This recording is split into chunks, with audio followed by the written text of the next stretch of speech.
So, auction tip of the day. Pick your favorite jungle cat, whether that's some sort of a lion, maybe the cheetah, and that's how you have to be in your auction draft. What I mean is, you got to be able to rest in between players you don't want. But when you see your prey, pounce. And and that's because the auction is intense, and if you don't have a plan, you might want every player, or you might not be able to distinguish what players you want, what players you don't want. But when your targets come up, you got to pop up in your seat and be ready to bid, see where you want to go, see what's too high, be ready to pounce on your player. But to have stamina through the whole auction, you got to be ready. You got to be able to rest on players you don't want. You don't want to spend a lot of time trying to bid guys up and mess with the cash. Just let the flow of the auction go. But as you're laying in the tall grass and you're watching the players go by, you never know when your guy's going to be nominated. And I've noticed just different variations. Sometimes the room is wild and people want to nominate from all over the list. People will get aggressive. They want to put sleepers first. Sometimes guys are just starting at the top, going high value, pretty linear. If it's bots, it's coming from the top. But you never really know when your guy's going to be out there, and you got to be ready to jump on him. And I remember one particular case, for some reason, I'm just laying in the tall grass, I'm resting, I'm seeing players go by I don't want. My guy comes up. It's a fight. I get the kill. I bring him in. Next player, another guy I wanted. So in terms of my plan, third player in a row, another guy I wanted. So it wasn't necessarily like, oh, I'm going to buy a player, then I have to wait. I'm going to have to harvest, and then I'm going to have to digest. If the player comes up that you want, they might come 1, 2, 3 in a row. I wasted a lot of my stack, but my whole position, my whole middle infield was completely carved out. So be able to rest in position, but always be watching as the prey, as the herd comes across the tundra so that you can pounce on your player. And what we're doing in prep here beforehand is knowing what players we want, looking at values and structure in our list. So big shout out to the subscribers. I love that we're getting more momentum. It motivates me. It makes me want to be more accurate. I'm going to keep delivering content. I want you to dominate leagues. I want to push you to get into a Yahoo free auction. But if you've got your own leagues, you're going to kill those too. So here we go. Quick question. BDM Deal asked me, he's talking about he punted saves and he punted steals and he had tons of power and he won his league. Yeah, I completely agree. Probably the little key piece to that, I don't think you can punt average.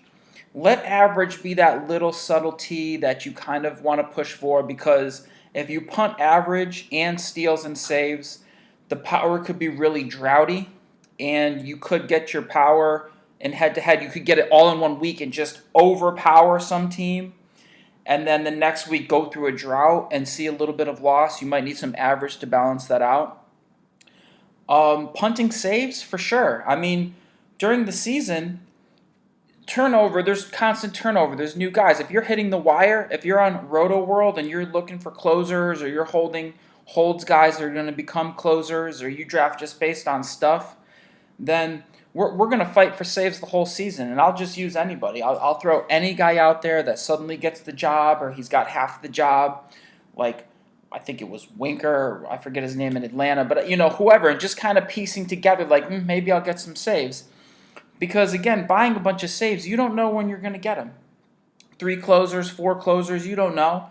And BDM's talking about he just had Trinan. He just had one guy.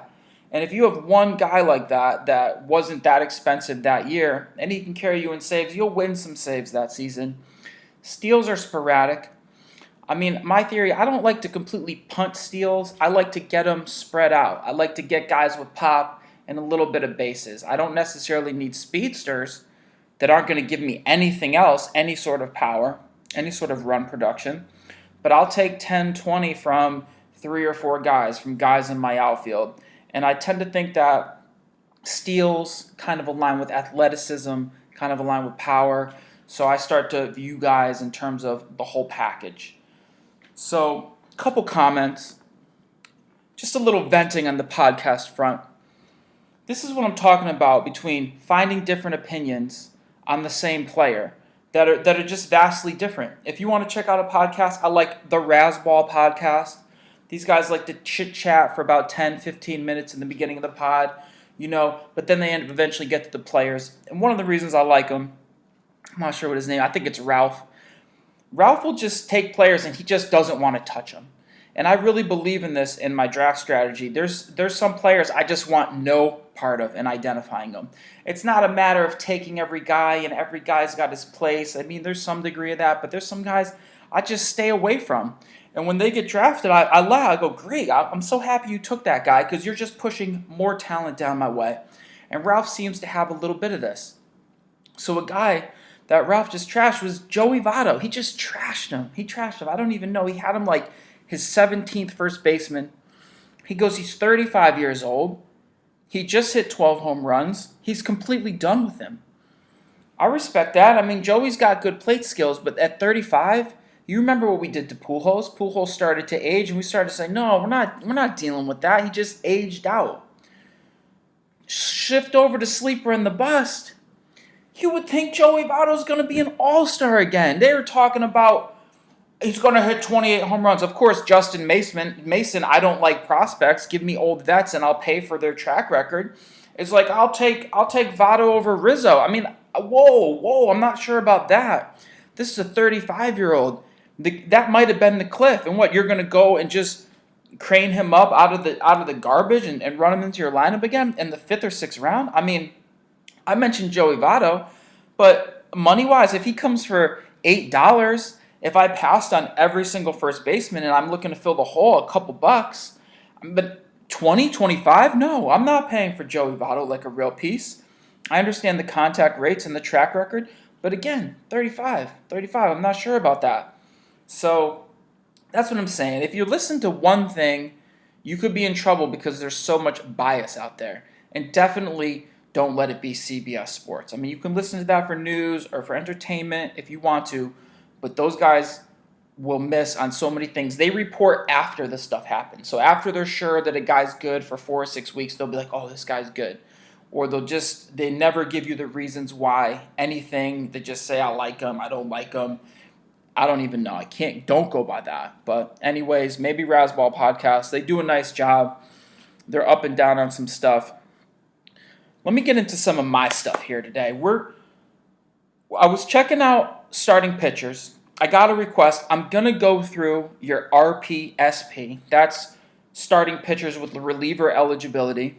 This usually applies to your points leagues where you can put this starter in the relief spot. He's going to get you way more points, especially depending on the scoring system, than any other reliever would ever get you. And when you're trying to wonder when that guy might actually get saves, you know that your RP occasionally is going to get 2 starts. So I'm going to be analyzing those guys. I want to look a little bit deeper. I'm going to give you the one note of caution before I name the players on the RPSP, is that they have that status because they probably relieved at some point. And my issue when I have them, I like them in season, but they're not going to get that full complement of innings. They were probably relieving. They were probably pitching 80 innings, 120. And in the MLB, they don't want to see huge innings jumps. A guy's not going to go from pitching 100 innings to 200 innings. He's going to break his arm. The innings increase, I mean, a 30% increase is a lot. 30 innings itself is a lot. So sometimes these RPSPs that you're riding can fall off on you and your staff is going to change. Unless they come up and you get them for the end of the season, maybe the timing is right. The other thing is, if I'm going to do that style, get all of them, get maybe 3 or 4 of them so you can sub them in and you're just 2-start bombing guys, not even playing closers, as opposed to mixing in 1 closer and 1 RPSP, considering he's probably going to get shut down or he's going to get hurt or something of that nature. So let me get into the hitters. Let me tell you how I did this. I'm doing an outfield update. I had some movers and some shakers, and the thing I fall back on is contact rates. The reason I like contact theory, I like to look at just plate discipline, is because that's the beginning point of what the hitter can control. I mean, he can decide, am I going to swing at that? Am I not swinging at that? Am I fanning at that? Do I make contact? And I like contact rates because if you tell me a guy's a 300, 400, 500, batting average, OPS, whatever the third one is, that still comes after the contact rate. I mean, I don't care so much about average because you got to talk about BABIP. But if he doesn't make contact, even if you want to talk about fly ball, line drive, ground ball, it's got to start with contact to then decide what it was, to then decide did it go in and play. But at the root of it is contact theory. These numbers are sticky. When a guy has a great eye, he brings that into the next season. Where the balls go and how they're fielded and how he shifted may change. Park environments, weather, luck. We're talking about millimeters, just small little physical differences about how the ball goes out. But if I really want to get in, I get into contact theory. I'm doing that on Fangraph still. Going to leaderboard, I'm sliding over, I'm going to plate discipline, and I'm looking at the contact. And because the top players aren't really moving for me. I'm not moving a lot of guys in my top 30, but I'm trying to get more precise at about 50 to 80 to 100. I want to pull guys up. I want to be right late into the drafts. So let me adjust one thing here. So let me tell you how I decided to work this out. I gotta zoom in. I have to be a little bit more granular. So I started using left field, center field, right field, first half, and second half. And so when I go into left field and right field, you're getting a little bit more boppers. That's a lot of guys that can't field in the infield but have power, and you got to hide them. So maybe you throw him out in left. Your center fielders are going to have burners. They're going to be able to play defense. They're probably going to steal bases. But I started comparing those tiers to each other and just looking at the contact rates, looking at how these guys' plate discipline is, and a lot of things showed up. Let me just start at the top here a little bit. I'm going to start at the top. I'm going to talk about some movers and some things I noticed in the trends. First is Bryce Harper. I touched on this before. Bryce's contact rate was a little bit scary. And by contact rates, let me give you some numbers. Up 90% and above on in-zone contact is great. 90, 92, 94. That guy's going to be hitting the ball all the time when it's in the zone. They got to stay away from him. The chase rate, the O swing, 20 is elite, 40% is bad. 40% is bad. You're swinging at everything. And then the missing piece, as I mentioned before, is your outside the zone contact. There's some guys that even though it's outside the zone, they go get it. They go hit that stuff. So if your O contact is 75, 70, high 60s, I can take a little bit of reach. I can take an O swing up in the 28s, 34%. I can take something a little higher. If your O swing is 40, 38, and your O contact is not good, or if your just O contact is really bad, like 50% or just something low, that means people are getting you out of the zone. You're just fanning over it. I don't like that. So I'm kind of balancing those things and getting back to Bryce. Bryce's zone contact just dropped. So I'm a little nervous. I'm going to tell you there's a little risk. I clicked on him on my sheet. I went to move him. I couldn't move him. I couldn't do it. I'm just giving you the little red flag. I put a color on him. I couldn't move him lower. If he's going to come cheap, I'm going to build some teams around Bryce. It's going to happen. I'm going to touch on Cody Bellinger. So Bellinger, that zone contact was not great, and I'm starting to think that he's just running into home runs with the huge power. They're just happening, not by accident, but he's getting a little bit lucky with it. And I may want Bellinger to be better than Bellinger actually is. I may just be hoping for it, but he's young enough. He's studly. He's 6'4". He's starting to get a little lanky. He played 162 games last year. He was a grinder, but the contact shows me there might be a little bit of droughts. I had to just pull him down just a little bit. I like the power and the speed. I like the counting, but the average might sit around 240, 250, 260. The guy that I do like is Hoskins. So Hoskins' zone contact sitting around 87. I got to tuck him right in there behind Freeman and Goldschmidt. I think Bellinger, depending on the prices, I'll take a Hoskins for less than Bellinger's paid for, no doubt. And for whatever reason, Sleeper on the Bus is just, they're going through their first base and they're just trashing these dudes. I think I heard Justin Mason talk about Bellinger is going to have a higher average than Hoskins. That's not going to happen when Hoskins' zone rate is 87% and Bellinger's is 80. Hoskins is going to have the better average there. I'm almost certain of it. So let me see. I got a couple more points here. Another guy that I flew up on, Andrew Benintendi. Andrew Benintendi. Oh, yes. If people weren't that happy with what he did last year with his 2020 high average, Benintendi has contact rates similar to Yelich. I mean, the thing that he didn't have was Yelich's second half luck. So I got Benintendi all the way up. I want pieces of that. It looks like he might be leading off for the Sox. If he just gets on base, he could be running wild. He's going to score runs. He's going to drive in the back half of the order. I like Benintendi. I had to give him a bump. So I ran into another thing. George Springer and Haniger. George Springer and Haniger are really close. And where I had Springer pushed way up, I think he's 30, 31, late bloomer. The speed's not going to be there. Houston doesn't run. Springer only hit 24, 25 home runs. The contact rate isn't great. And I've had to come and respect Mitch Haniger, who looks like a better hitter than Springer. His contact rates are just a tick better. Outside the zone swing, outside contact, zone contact.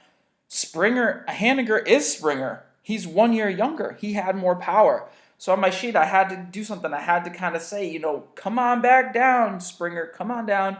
Mitch Haniger had to come up. He's legit. Seattle made a lot of tweaks to that lineup. They put other guys in other places. And if Haniger's getting on, there's going to be run production. So I had to give Mitch Haniger back a little spot. He's legitimate. Bring him back up. I'm just giving you the guys I'm a little bit hot on. Two other guys that are hot and up there. I got Yasiel Puig. I looked at the contact rates. He's going to make contact. He's in a better park. I think his head gets clear. He's coming into his prime. He's going to be 27. If he just comes out and says he's got something to prove, there could be an explosion here. So toolsy. Pollock. The issue with Pollock is really going to be the health, the soft tissue. He's only 31, and so sometimes this is what I think with those guys that they're getting older. When they were younger, they're just natural. They just get to do whatever. But as they get to be 30, 31, they start to go, oh man, and they put the extra time in, and they finally figure out how to get healthy. That might have been what happened with JD Martinez, who I think played a full season last year at 31. So I had to bring Pollock up because that zone contact is so good. Because he's going to be probably wreaking havoc on the bases. He's going to be in the front of the Dodgers lineup. Pollock, skills-wise, is there with Marte. He's maybe even a little better hitter than Marte. Marte's got the speed, but again, Marte's 30, 31. Is the speed going to come back? I'm not sure. Another ridiculous thing. Justin Mason talking about Goldschmidt. He thinks the speed's going to come back. It's like, why do you just completely ignore the aging curve? Why would you do that? The speed is going down. He's getting older and slower. Like, the speed's going to come back. Don't be serious. So, another high up. I think you got to trust Pham. Lineup's not good. Park's not good for power, but I think he's going to be busy. Contact rates are good. Michael Conforto looks good. I mean, the contact rate's 86, 87. This guy's going to hit. If he's healthy, if he's over the shoulder injury, Conforto's going to hit. McCutchen, Park changes better. What he did in San Fran was bad. He jumped over to the Phils. The Phils are stacking all sorts of pieces. Real Muto got there. Guys are going to be all around him. Kutch is legit. And for some reason, it was like right when Kutch turned 30, he had like a bad season. Everybody got off. I'm like, oh no, I think it's over. Kutch is done. I think it's done. No, he's not done. He's probably not done. He's 31, 32. He's one of the greats in the league. He's not going to steal a ton of bases, but there's a little power, a little speed, and he's going to be getting runs. He's going to be busy. You can trust in Kutch. A guy I had to push just all the way up. Victor Robles. Let's do it. You can trust in this. There's going to be bases. There's going to be 30, 40 bases. Contact rates, 86, 87. I think 85 is kind of my turning point. I mean, if in season the guy's only zone contact 80, 81, he's going to have a low average. He's going to kill you and go through droughts. Victor Robles, I'm all over it. I think he might have power. This guy is a prospect who we haven't really seen. I think he tore an arm or an elbow and it slowed his minor leagues, and then he got called up late. So we haven't really seen the data. We don't know what he is yet, but he's 21 and he's got skills. Victor Robles all the way up. Marcell Ozuna, be a doctor. I'm nervous. I'm finding out that he got some late season shoulder surgery. So that's going to tap power. Everybody who gets a shoulder surgery, they struggle.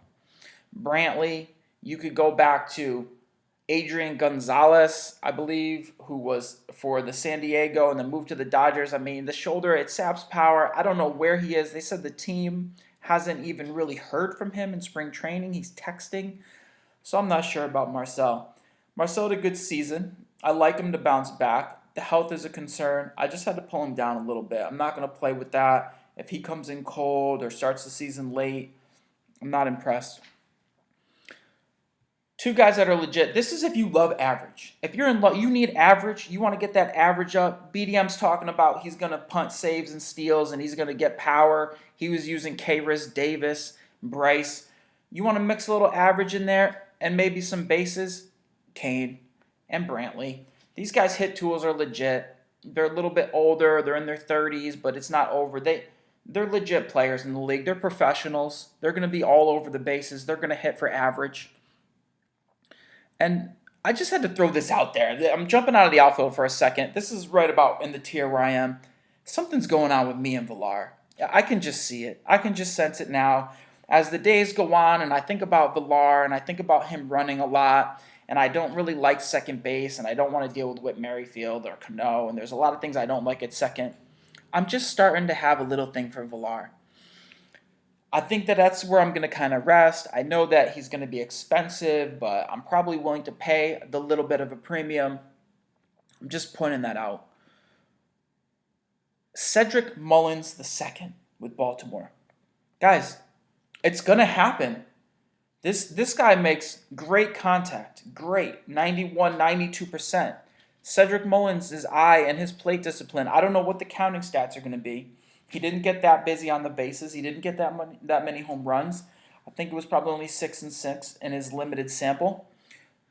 Cedric Mullins is the real deal. I don't know where he's going late, and if you've got to leave a room for him on your team, and you've got a late pick, or you want to get someone cheap, trust in Cedric Mullins. This is legit. This is for real. He's going to be a real serious piece next season. I had to bring him all the way up. I don't want to miss out on this. And so let me just segue real quick. This is the tricky thing a little bit with auction draft and why it'd be ridiculous to say, just go in and just take all the value. Like, oh, he went cheap, so I jumped in. Like, I'm not going to let the draft control me. I'm trying to control the draft. The draft isn't going to push me around and tell me what my team looks like because I had certain prices and I thought that a guy fell and I was forced to taking him. You're going to get a mishmash of players. And so you got to look at your late players. You got to know, oh man, I'm going to get Cedric Mullins cheap late. I'm going to get Kepler for nothing late. Well, they need spots in your outfield. So if you really trust in some guys late, or if you know you're going to use a Villar, I can't go up and decide Altuve was cheap. I can't say if I want those two outfielders that I also bought in on Pollock and Benintendi, because now they have no place to play. So you got to think a little bit about construction and where you want to place these guys. And for your late players, who are you going to fall back on? Who are you going to rely on? Do you have a second baseman late that you love? Are you really going to use Hampson of Colorado? Well, you got to leave a spot open so that you can start him. And think about guys that you're willing to start. So segue back into this. These are just some veterans. Nemo, I believe in it. Schwarber, despite the platooning, the contacts there with the power. Gregory Polanco, Nomar Mazara. These guys are coming into that age. They've seen a lot of pitches, 1,500 plate appearances. You gotta trust these guys in the middle. So I know they're there. They're veterans. A little bit of power, a little bit more speed from Polanco. They could make steps forward just because of their age. We haven't seen the best from them.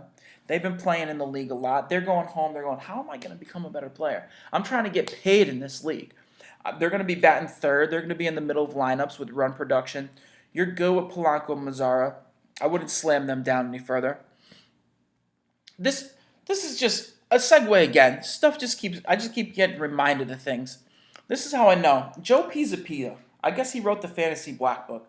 This guy's on every podcast. So all of a sudden this week, no matter what podcast I go on, I got to hear from Joe Pisapia, and I got to hear him saying the same stuff. And he's promoting his book. Okay, that's fine.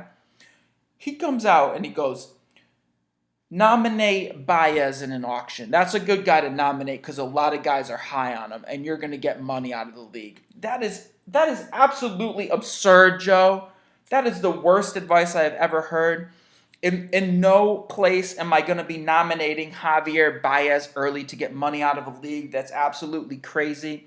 I'm hoping that money is already out of the league. Jose's bot price is like between $18 and $26, and if people don't have that much money, I can sneak him. It's as if Javier Baez is just going to completely suck. I mean, I get the contact rates are a problem, but how did he do it? How did he go 36 and 25? I mean, he doesn't get cheated. He gets his. He chases things out of the zone. He's been compared a little bit to Vladimir Guerrero Sr. So no, we're not going to nominate Javi Baez. You want to nominate some guys?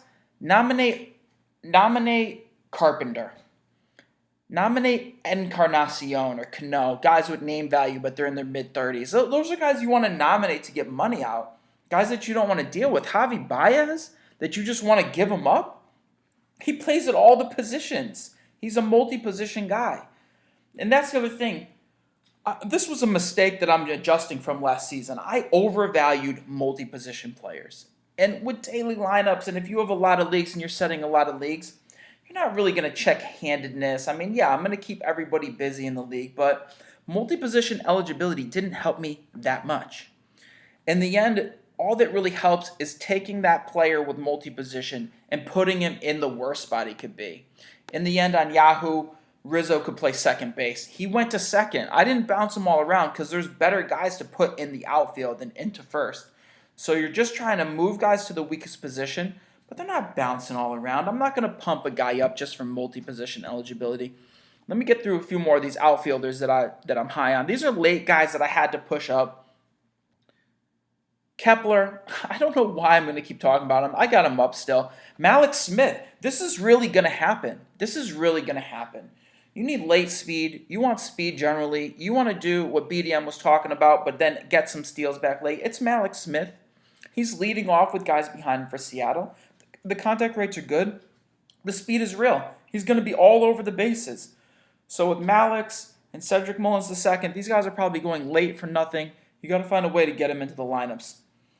Inciarte and Laureano of the A's. Inciarte makes really good contact. I think he's going to do it again. He's probably 30 steals, 10 home runs. He's a good speed guy late. Adam Eaton, really good plate skills. I brought him up. He's always injured. He can't stay healthy, but there's a little bit of him getting busy. I brought him up. Eddie Rosario, I'm sorry. I had him up, and I had to yank him all the way back down. I don't know, Eddie. Your contact rate in the zone is sub 80%. I mean, you're whiffing at stuff, and you're chasing stuff. So I'm not sure at age 27. We might have already seen the breakout. I don't know if he can sustain productivity over the long term. I just want to be realistic. I'm not going to be buying Eddie Rosario earlier. I pushed him back down. Austin Meadows, another guy who I mentioned. And then this is the good thing. I get to go and double back. I mentioned David Dahl. I said, you know what? The upside, I'm going for it. The power, speed. I reviewed David Dahl's plate skills. He's trash. I want no part of Dahl. I don't know. I think that he got called up and he had a 400 BABIP, and everybody's just been going crazy since then. He's been injured for like 2 or 3 straight seasons. We think he's a prospect. Yeah, he's 24. Maybe the contact rates get better, but how much? I mean, he's 78% in the zone. His chase rate is in the high 30s. I mean, this guy is a mess at the plate. Roster Resource shows him batting cleanup. How long can that last if this guy's hitting like 240 or 230? So David Dahl, I brought him way down. A guy I don't want to pay for. Castellanos, another guy I don't want to pay for. Come on down. I'm not dealing with that. Inciarte has plate skills similar to like a Charlie Blackmon. Obviously, he doesn't have the same power or the park, but If you're looking for a similar hit tool guy, you could look there. Let me see who else I had to bring down here. Just Nick Castellanos. I know the park's hurting his power. I'm not going to deal with that. I want no part of Castellanos. J.A. Happ was completely lost. He looks completely lost at the plate. He takes some pitches, but he can't swing. He's just whiffing over stuff. He's just swinging out of his shoes. No part of that. Here's some late guys. Here's a little bit of late stuff for your deep league or for your for free late. Winker I have to double check if it's Cincy or the Phillies. Some reason I get those guys confused. Winker, who doesn't have a starting role, was a great hitter. He may just work his way into the lineup. I don't know if they're platooning him, and so he's just hitting against the better handedness. Winker is good. Harrison Bader of St. Louis, that looks like they got him batting ninth. He's got some legit skills to actually hit and make contact. Manny Margot of the Padres, he's got plate skills. The platooning is bad news. Maybe he works his way into a full-time role. Those are some of my movers. Those are some of my late guys. I want no part of Chris Taylor. I want no part of Odubel Herrera.